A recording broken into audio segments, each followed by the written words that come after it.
Karena itu saya minta sekarang dari fraksi PSI DPRD DKI Jakarta, William Aditya.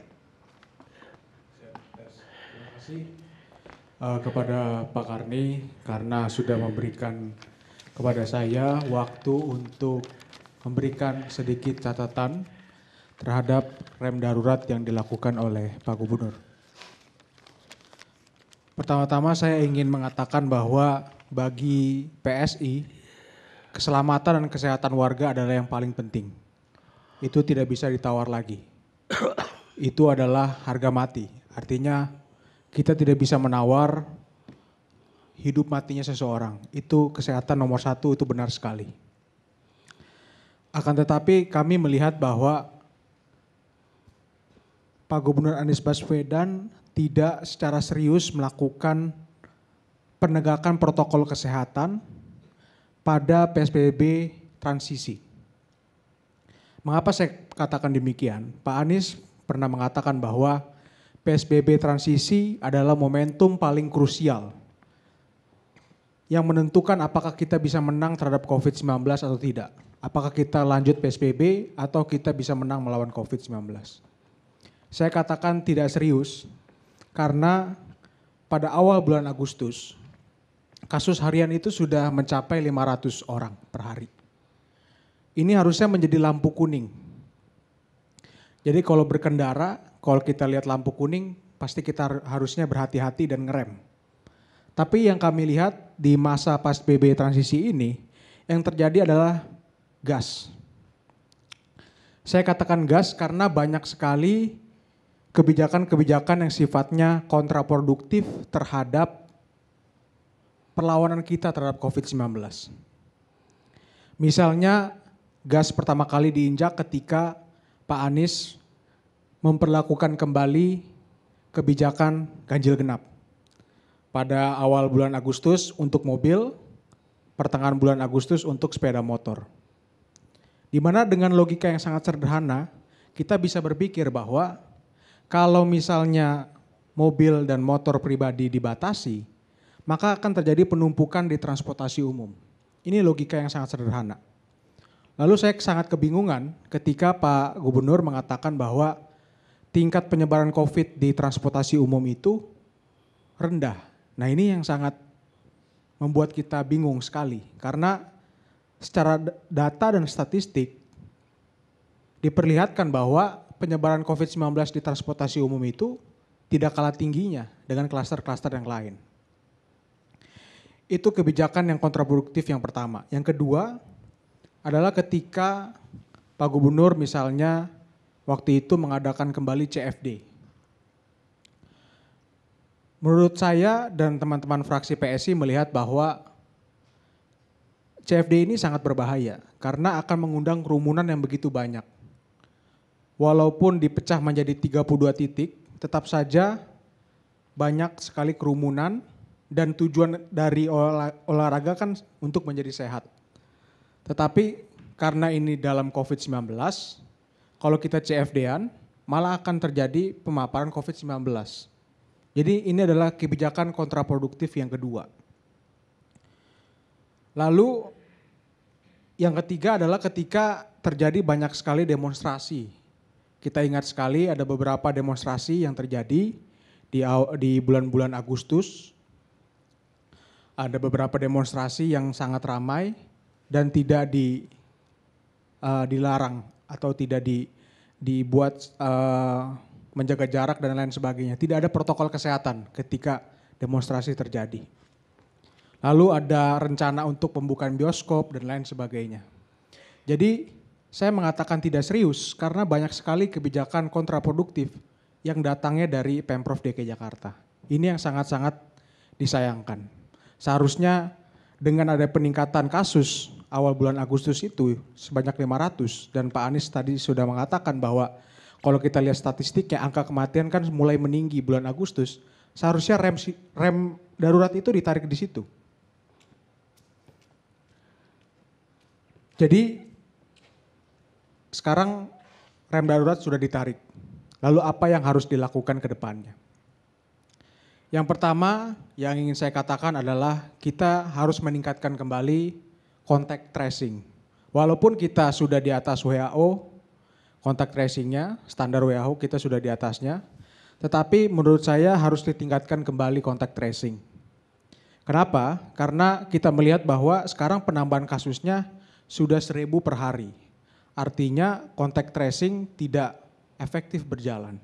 Sehingga harus ditingkatkan kembali contact tracingnya, dan menurut fraksi PSI mungkin hitungannya itu bisa 25 sampai 30 orang untuk contact tracing, sehingga penyebaran COVID-19 ini kita bisa data dengan baik.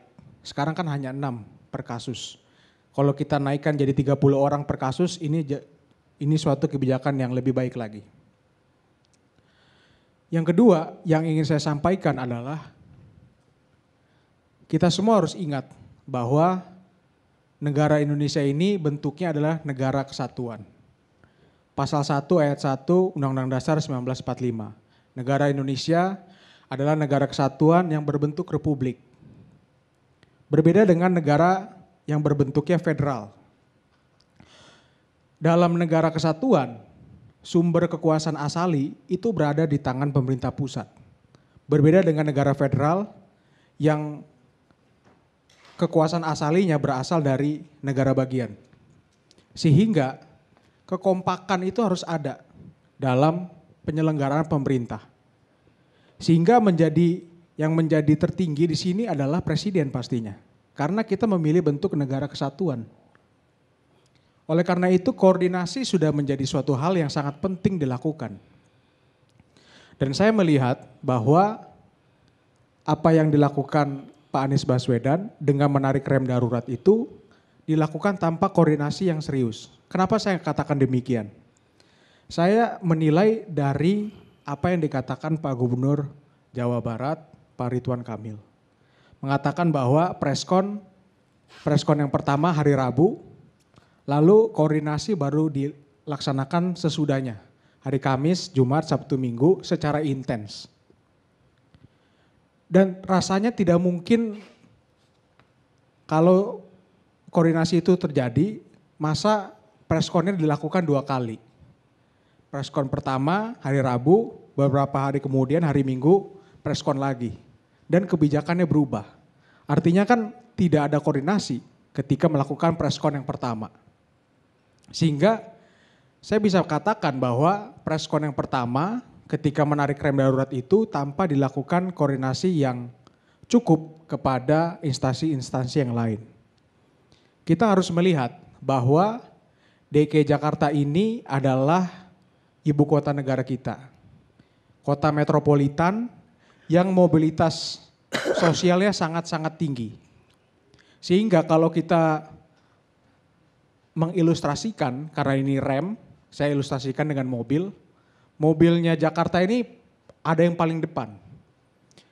Sehingga kalau misalnya mobil paling depan mau narik rem darurat, dia harus memberikan tanda-tanda, klakson, atau misalnya menyalakan lampu hazard, sehingga ketika mobil-mobil di belakangnya ikut berhenti, dia tahu mobil di depannya berhenti kapan, karena sudah diberikan tanda-tanda. Inilah koordinasi. Nah, saya melihat bahwa Pak Gubernur Anies Baswedan tidak memberikan tanda-tanda itu. Sehingga ketika rem ditarik, yang terjadi adalah tabrakan beruntun di belakang. Nah, inilah yang terjadi. Sehingga kita melihat gejalanya, Pak Menko Perekonomian mengatakan ISG turun karena kebijakan Pak Gubernur, lalu Pak Wali Kota Bogor yang mengatakan kebijakan PSBB belum jelas. Dan tadi Pak Gubernur Jawa Barat juga mengatakan bahwa preskonnya hari Rabu, koordinasi intensnya baru dilakukan hari Kamis, Jumat, dan Sabtu, sehingga preskon harus diulang dan kebijakannya pun diganti. Kebijakan diganti dengan tempo hari yang sangat-sangat singkat, hanya 3-4 hari saja sudah berubah. Jadi saya katakan bahwa tidak ada koordinasi yang serius yang dilakukan oleh Pak Gubernur Anies Baswedan. Dan menurut saya Pemprov DKI Jakarta juga harus terus berkoordinasi dengan pemerintah pusat. Karena seperti yang tadi dikatakan oleh Pak Ridwan Kamil bahwa support dari pemerintah pusat terhadap Pemprov DKI Jakarta itu sangat besar. Tidak sebesar yang dilakukan di Jawa Barat. Jadi pemerintah pusat benar-benar concern sekali nih dengan kondisi di DKI Jakarta. Misalnya saya ingin menyebutkan misalnya Wisma Atlet, itu kan dari inisiasi dari pemerintah pusat menyediakan Wisma Atlet. Lalu mempersiapkan 15 hotel yang bisa menjadikan tempat isolasi sebanyak 3.000 orang. Dan banyak lagi, contact tracing juga sangat disupport oleh pemerintah pusat. Tidak seperti yang terjadi di Jawa Barat walaupun penduduknya 4 kali lipat. Jadi yang ingin saya katakan di sini adalah kami dari fraksi PSI sangat melihat bahwa keselamatan dan kesehatan warga itu yang paling penting. Ekonomi akan mengikuti. Akan tetapi tolonglah ketika ingin melakukan suatu kebijakan harus dilakukan koordinasi yang sangat baik. Sehingga kota-kota penunjang seperti Depok, Bogor, dan tempat lainnya serta pemerintah pusat mengetahui dan bisa mengambil ancang-ancang. Jadi kami tidak anti dengan rem darurat. Asal rem darurat dilakukan dengan baik dan benar melalui proses yang baik, maka rem darurat itu akan membawa kita kepada keselamatan warga DKI Jakarta. Jadi kira-kira seperti itu Pak Karni yang ingin saya sampaikan, bahwa kami dari fraksi PSI menilai bahwa penarikan rem yang dilakukan oleh Pak Gubernur kurang baik karena tidak dilakukan koordinasi sehingga yang seperti saya katakan tadi terjadi dalam tanda kutip tabrakan beruntun tadi. Dan sekali lagi saya menyatakan bahwa PSI sangat concern sekali mengutamakan keselamatan dan kesehatan warga DKI Jakarta. Terima kasih.